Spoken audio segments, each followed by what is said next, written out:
যদি আপনার বাড়ির নর্থ ইস্ট ডিরেকশনে বা উত্তর পূর্ব কোণে, যেটা শাস্ত্রে বলা হয় ঈশান কোণে যদি টয়লেট থাকে, তাহলে কিন্তু দেখবেন আপনি বা আপনার পরিবারে যে কেউ যে কোনো ধরনের ক্রনিক ডিজিজ বা ইনকিউরেবল ডিজিজের সমস্যা ফেস করছে, যেমন নিউরোলজিক্যাল ইস্যু, এই ধরনের সমস্যা আপনাকে ফেস করতে হতে পারে। বা বিশেষ করে নর্থ ইস্টের টয়লেট দেখবেন টিউমার বা যে কোনো ধরনের ক্যান্সার রিলেটেড সমস্যা অনেকাংশে বাড়িয়ে দেয় এই ধরনের ফেস করা। কারণ নর্থ ইস্টের টয়লেট কিন্তু আপনার যে ব্রেনের কার্যক্ষমতাকে কমিয়ে দেবে।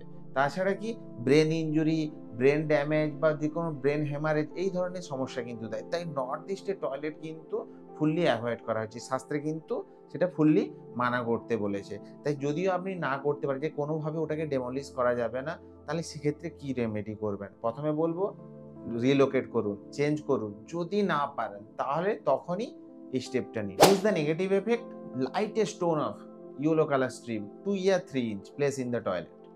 Also place the plum tree plant, the entrance of the toilet, and 25-gram pearls placed in the northeast corner of the toilet, and vertical placement of brass strips 2 or 3 inch on the toilet.